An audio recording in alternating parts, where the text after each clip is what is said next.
recognized her father's marriage to her mother. They said this marriage, that King Henry was never, that marriage was never sanctioned for us, so therefore Elizabeth is illegitimate. Also, Elizabeth was conceived while her father was still married to Catherine. All this, and to this day, the Catholics, I've seen the Catholics call Elizabeth illegitimate. So the Catholic Church refused to recognize Elizabeth. That forced Elizabeth to become a Protestant. As a Protestant, she could become queen. Now, at heart, on the inside, she was Catholic. But she had to become Protestant to become queen, so she became Protestant, she became queen. To her credit, though, she did not persecute the Catholics who were in the minority. She was one herself, really, secretly.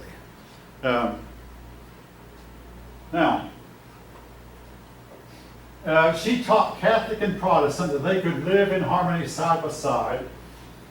You can picture a Catholic family sitting in a wagon on their way to their Catholic church, and a Protestant family sitting in their wagon on their way to Protestant, and they'd meet. The boys would jump off the wagon and follow, hey, we'll get together, we'll play this afternoon, soon as church service is over, yeah. Catholic and Protestant boys get together, talk up a little bit. Then the Catholic boy would get back on the Catholic wagon, the Protestant boy would get back on his Protestant wagon. Catholic and Protestant go to their separate churches.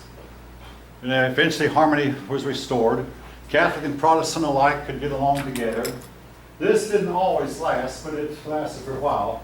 Now, Elizabeth, she's called the Virgin Queen because she never married. She would flirt with a lot of men and get them interested and then desert them, flirt again, desert them. I think her problem was her father.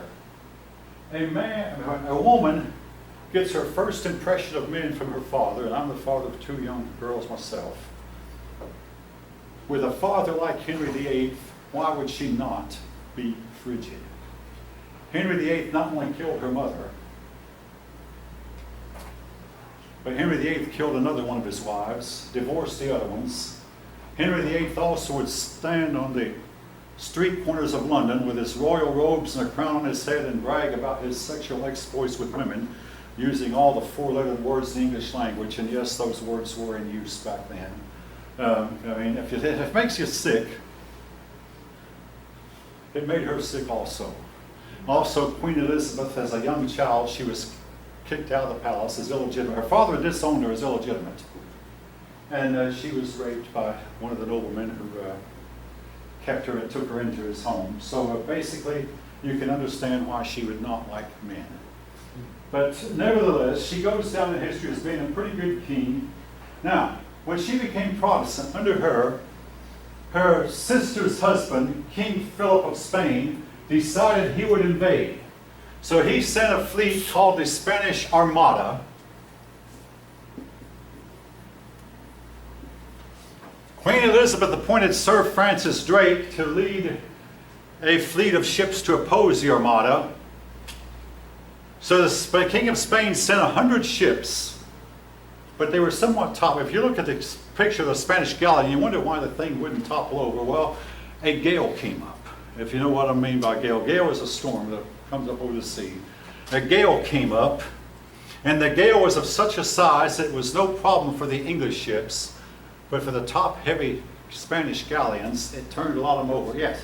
Do you think that if this gale didn't happen, that Spain would have probably... Sir Francis Drake only had 30 ships, and they were smaller than the galleons that the King of Spain had sent.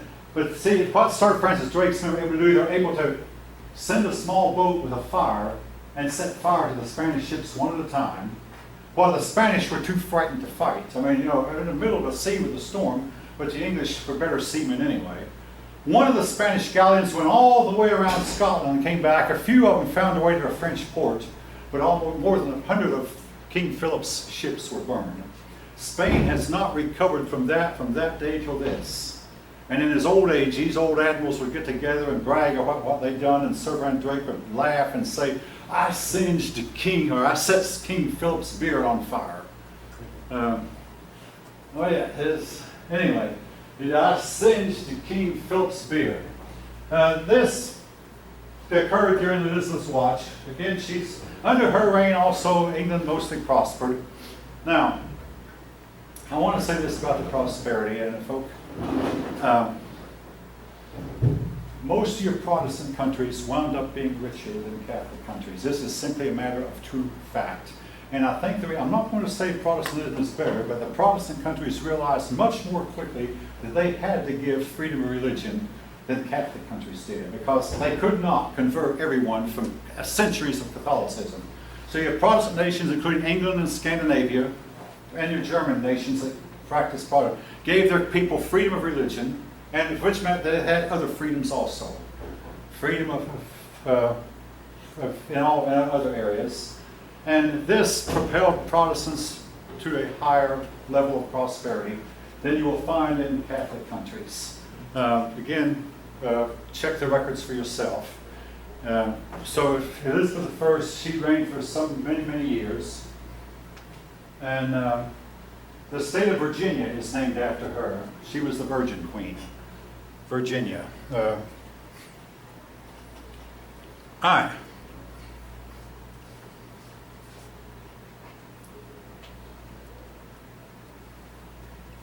And when she died, the throne went to her distant cousin, James I. Weirdly enough, James I was a son of Queen Mary, whom Queen Elizabeth had chopped her head off. There are two Marys. There was Mary Tudor, this Mary, and then Mary, Queen of the Scots, or Mary Stuart. Mary Stuart was Queen of the Scots, whom Elizabeth kept in prison for a while, and when she caught Mary Stuart trying to escape, she chopped Mary's head off. And then afterwards she made Mary's son, James, the King of all of England. Scotland was by this time established in Protestantism. England became a Protestant country.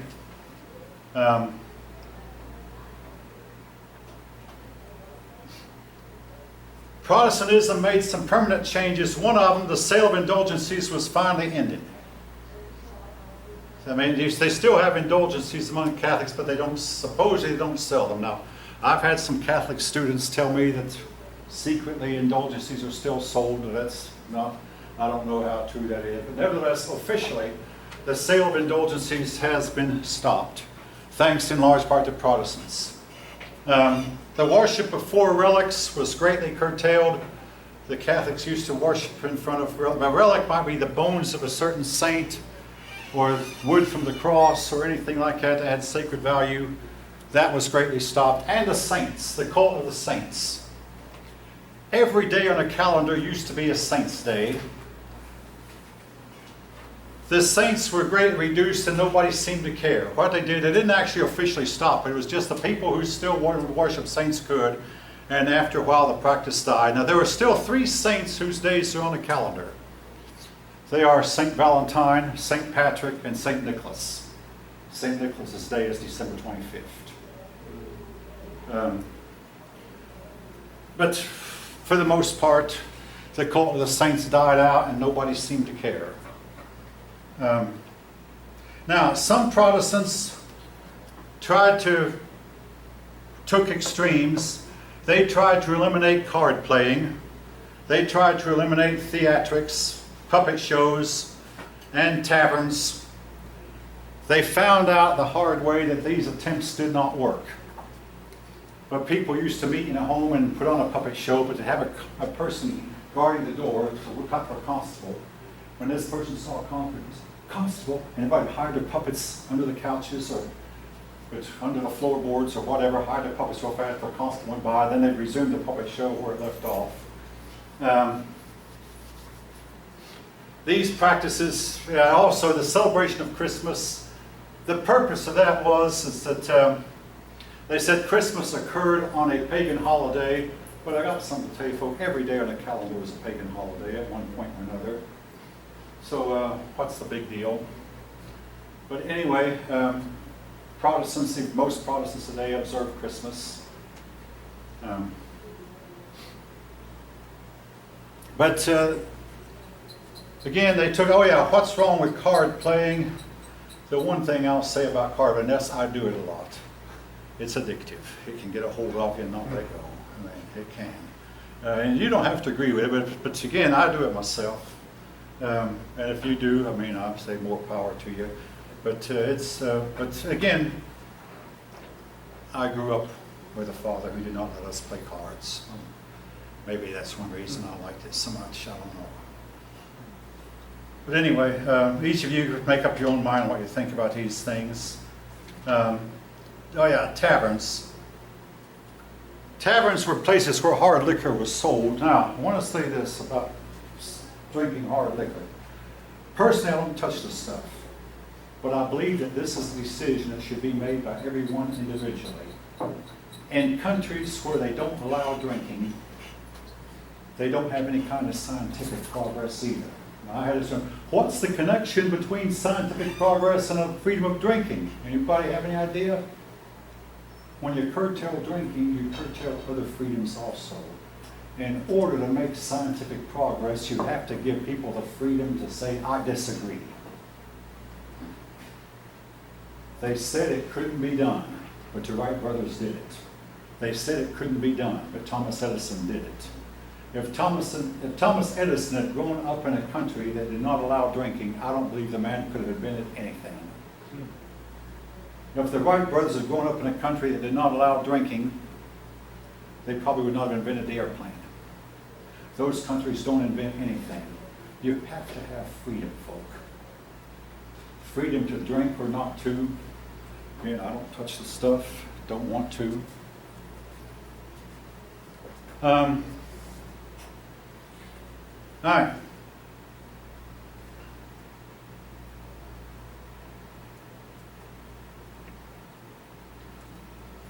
Again, this is more important. This stuff, I mean, it sounds like I'm talking about theology, but the older versions of this same book by this same authors used to say that Europe got a big kickstart towards becoming the place in the world where they wound up spreading over the whole globe, taking over North and South America, controlling much of Africa. You might say, wasn't this wrong? Perhaps it was wrong, but also inventing the airplane, the automobile, discovering penicillin, discovering cures for many germ diseases, discovering anesthesia, almost everything, well, the electric light bulb, all discovered by the Europeans.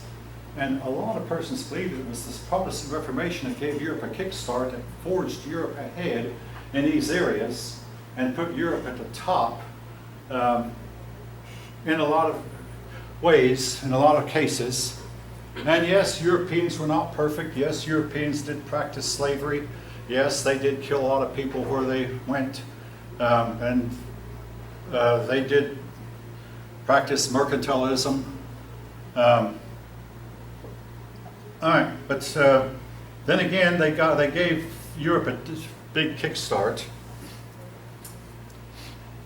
I'll say this, being of European descent myself, if you were like from another planet, say you were from another planet, and you had visited the Earth around 1000, year 1000, and said, I wonder which of these people are going to really kick off and progress, you'd probably have guessed either the Chinese number 1, or the Muslims number 2, or the people of India number 3, and the Europeans last. Around the year 1000, I'll say this, being of European descent, Europeans were among the least talented, least couth, least educated people on the face of the earth. And yet they went to the top. And a lot of it might have to do with, well, see, the Protestant Reformation, as we'll talk about next chapter, was followed by reforms in science, reforms in astronomy, but that's science, and then reforms in politics.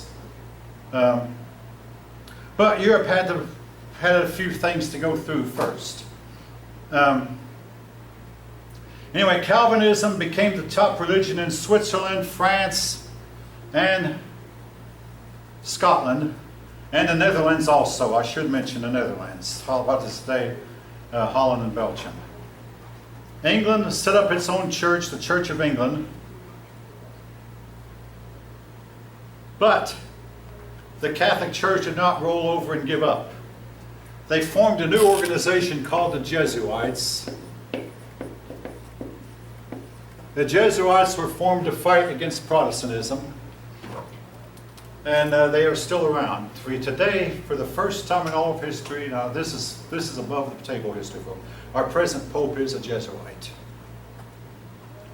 Pope Francis. Some of you might have heard this from another source. But the Jesuits kept Spain from becoming Protestant. They carried the Catholic faith to places like Japan and China. And the Catholic Church began to reform in other ways. All right. Eventually, the Catholic Church met in the Council of Trent and formed their doctrine.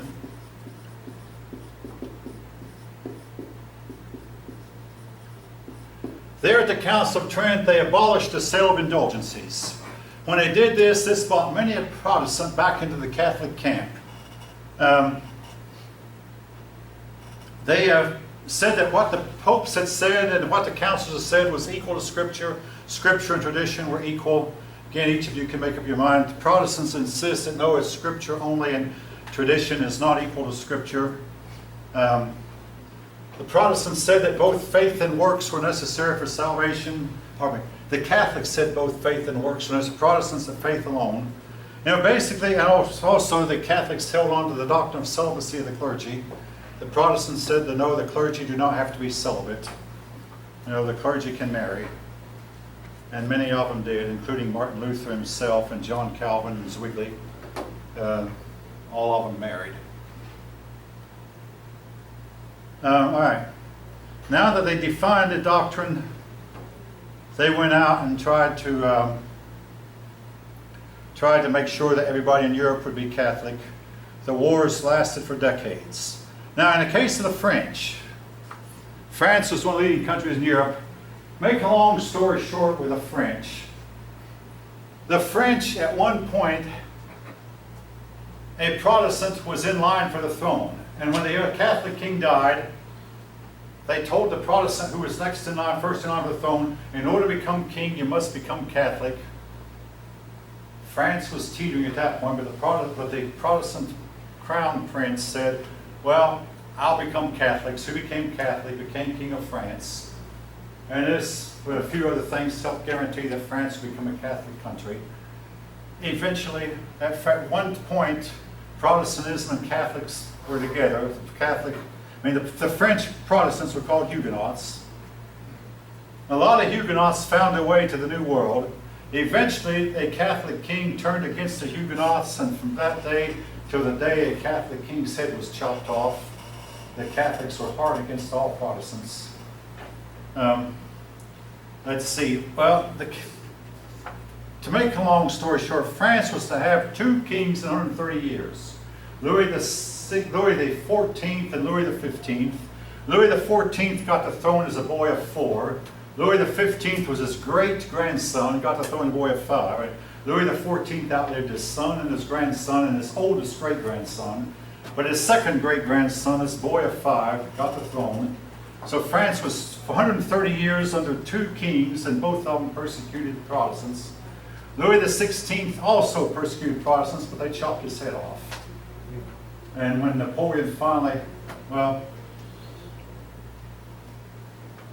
they finally came to an agreement that Protestantism was to be allowed. Over that time, a lot of damage was done that could not be healed. It took a long time to heal. We'll talk a lot more about France as time goes on. Now, we owe France a debt of gratitude. France helped us win our war against Great Britain in the 1700s. And then in turn, we helped France defeat Germany twice in the 20th century. And just 5 days ago, on June 6th, the French president acknowledged his debt of gratitude toward the United States. The celebration was D-Day. Cutting in, sir? Yes. Quick question. What you're lecturing right now, all of this, if I were to read chapter 15. It's all still chapter 15, yeah. Okay. But if you look at chapter 15, it goes back and forth between what was going on in Switzerland, what was going on in France, what was going on in England, what was going on. All this is chapter 15 still. I'll let you know when we come to chapter 16. Okay. Which I might not do today. But anyway,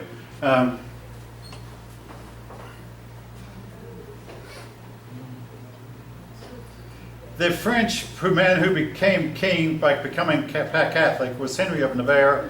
I'm not going to write that name down, but under his rule, because he was Protestant at heart and Catholic on the inside, Protestant and Catholic were not persecuted, but the next kings after him began extensive persecution of Protestants. Now in the case of Spain, Philip II, he's a king who married Queen Mary, Bloody Mary. The marriage was a disaster. In fact, at one point Mary said, if you opened up my heart, all you'll find there is Philip. One word, Philip. But she could not make her marriage work, and she never had any children either. But Philip was very determined to make he was very determined to make Spain a Catholic country. Protestants were persecuted. And again, some of Spain's best and brightest citizens were kicked out of Spain. He was the one who sent the Armada, the Armada into England to try to conquer England, and lost it. Philip II died bankrupt, as did his son. 2 Spanish kings in a row died bankrupt.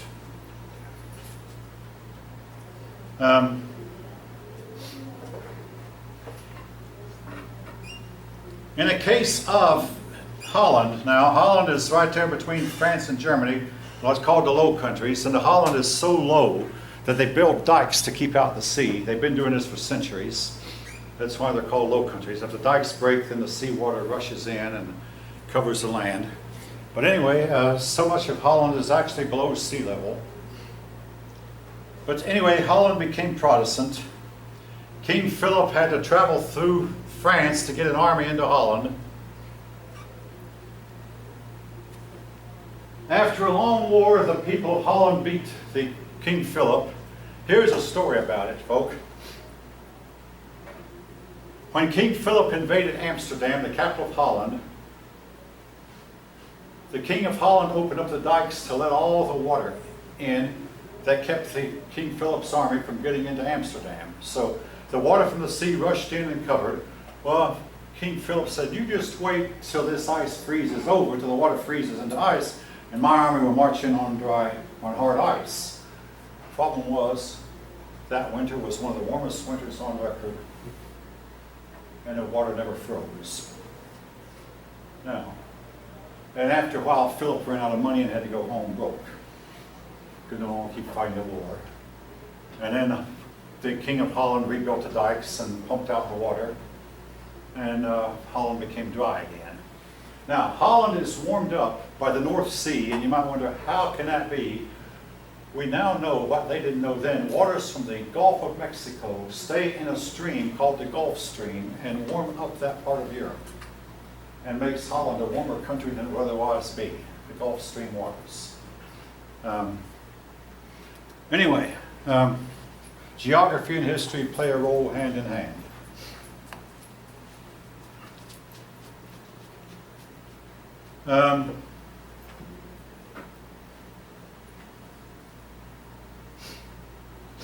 Yeah, one reason that Holland was able to win its war against Spain also was Queen Elizabeth I secretly supported the Dutch, the people of Holland. She also secretly took in Huguenots. Needless to say, King Philip found out about this. That was one reason he went to war against England and lost miserably.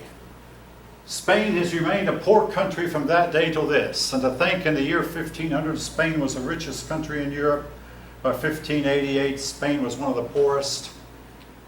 And they held an Olympics in Spain some years ago thinking that would improve Spain's economy. It did only for a short time, and then Spain went back into poverty. And Now, yes. Spain is still one of the poorest countries today. Yeah, there are 5 countries in Europe that keep Europe down. They're sometimes called the pigs. Portugal, Ireland, Italy, PII, Greece, and Spain.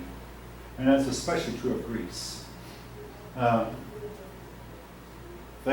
Greece's economy has sometimes pulled our stock market way down. as the Greeks struggle to pay off their debt. They borrowed a lot of money from the rest of Europe, which they can't pay. And in the land of Greece, they have a retirement age of 52. That means they pay a whole lot of people to not work. And I mean, what's wrong with retiring at 52 if you can afford it? But it's like the government's expected to take care of them the time they're 52 to the time they die. And you know, I don't think many of them want to hear what I think about that, but I think you already know. Yeah. In the meantime, the people of Switzerland were asked to vote, should they increase their vacation from 4 weeks a year to 6? Now the people of Switzerland, being the wise people I've always thought they were, they voted no, we just want to stay with 4 weeks because 6 weeks are too many. I mean, the government pays them for, 4 weeks paid vacation. Fine. 6 weeks, that means too many of us aren't working. So again, the Swiss being wise people, they voted down the 6 weeks vacation. But more than 60%, by the way.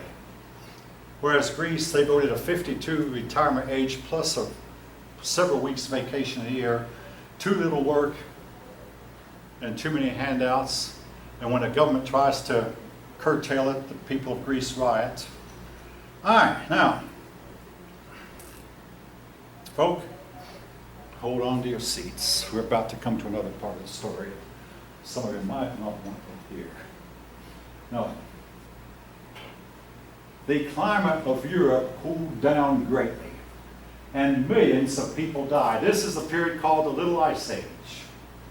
If you study climatology, folk, the climate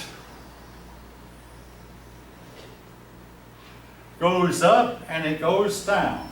Every time the world warms up, it turns around and it then cools down. What causes it? A lot of people believe it's the sun above us and we humans have no control over it. It is known that the High Middle Ages were as hot as a firecracker. They were growing a certain species of grapes in Newfoundland when the Vikings were there in the year 1000 and now will not grow any farther north in the state of New Jersey. And then came the Black Death. The Black Death was caused in part, several things, but in part by a cooling of the climate. The climate cooled. Why? Because the sun above us cooled down. If this is true, now people who have studied history, they believe that every 300 years the sun experiences a cooling. Since the last ice age occurred around 1680, that means that we are due for another cooling. And I have seen a lot of persons who say that the next big period of Earth's history is going to feature an ice age and not a period of warming. That was one of the 8 questions I asked the last class. Most of them were schooled to believe we're going to heat up. We might. But let me tell you, there's another view out here. The climate appears to have cooled in Europe, went into what's called a Little Ice Age. What happened? The people would plant their crops at the same time they always had for generations, but then the frost would come and hit them. Now, I have a little farm myself. a postage stamp garden. I never plant before April 15th. But what if one year I were to plant around April 20th, and around May 1st they frost hit? Now, that has never happened in my lifetime. But what did happen in Georgia just 2 years ago, just south of us, a big ice storm occurred in March that destroyed much of Georgia's peach crop and much of Georgia's blueberry crop. Are any of you aware of it? One of you nodding your head like you've heard of it. Yeah, most of you aren't aware because it occurred south of us. But a big cooling occurred unexpectedly.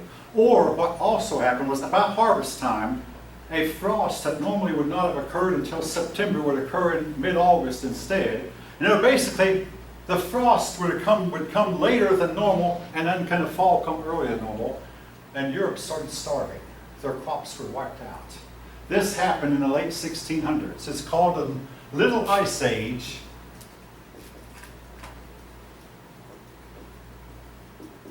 Now, not just Europe. The Little Ice Age killed at least 2 million people in India. Not to mention millions of people in China. And it was caused probably by the sun above us.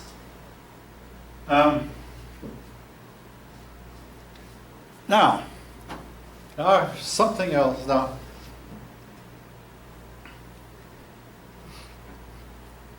a lot of old maids began to be called witches. This is probably the witchcraft scare.